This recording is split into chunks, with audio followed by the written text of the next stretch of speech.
New as part of the Vinegar Syndrome Ultra range is Navy SEALs on 4K. It's a super fancy edition. This movie definitely comes from the Top Gun, rah-rah, American Special Forces type of attitude. And directed by Louis Teague, who is a terrific director in his own right, this is pure entertainment. They never rent quality flicks. They always pick the most intellectually devoid movie on the racks. Ooh, Navy SEALs! It's silly, it's formulaic, it's full of kind of silly tropes, but my goodness, is it entertaining and fun.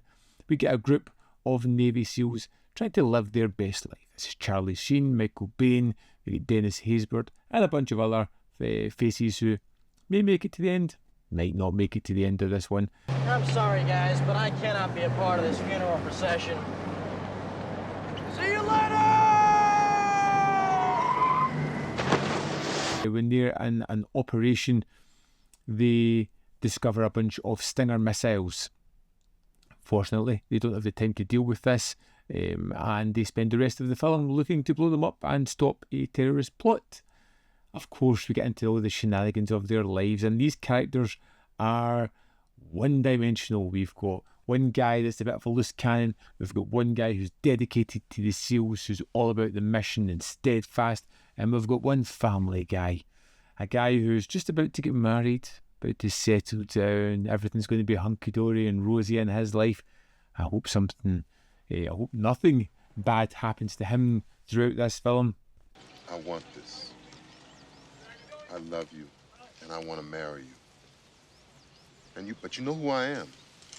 It's designed to entertain and not be taken seriously. It's why we have these tropes and characters doing the most formulaic and tropey type of things.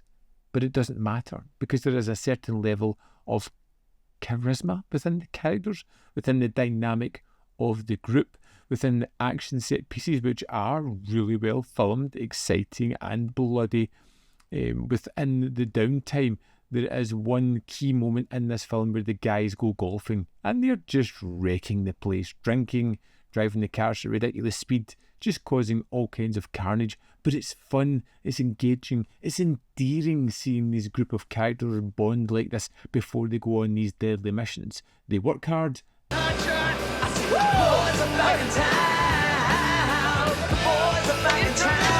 Even at a runtime of 113 minutes, this seems to fly by, because we've got these characters who we've seen in many other movies. We've got a shorthand into who they kind of are, the archetypes that they're playing.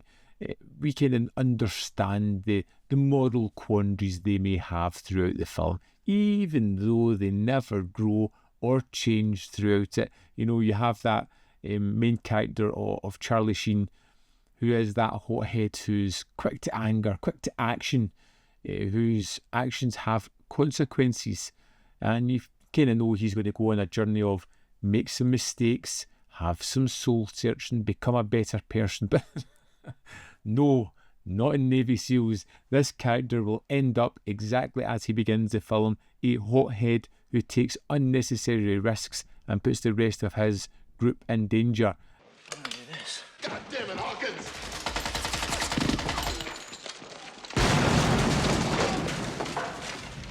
I kind of appreciate the fact that they don't try to follow that kind of typical storyline in that aspect.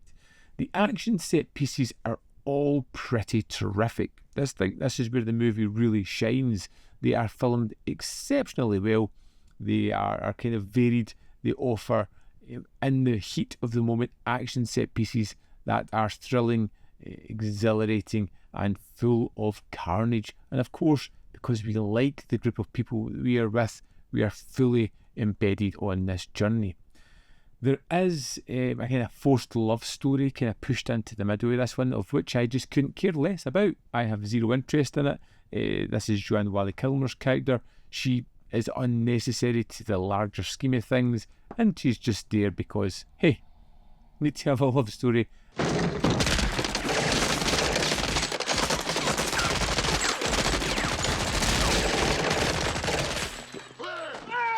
Everything about this movie is pretty much just fun. I do love that Michael Biehn is kind of the main character, even though Charlie Sheen is top billed here, and he is just, for the most part, playing himself, it seems. He is a reprehensible character.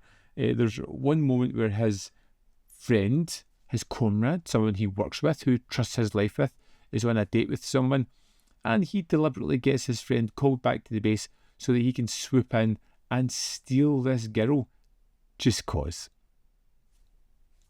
It's the type of guy he is, and like I said, doesn't change throughout the film.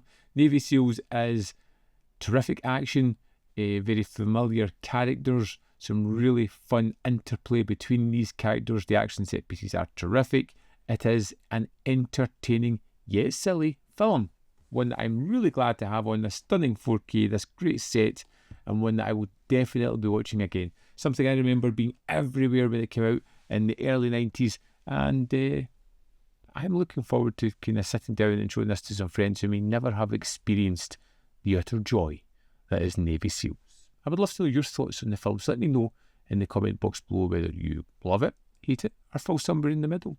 As always, there is more content up here. You can see more of my stuff. In the description box below are links to Patreon, membership program, manvfilm.com. Always, it means you can support me. Thanks for watching. See you next time.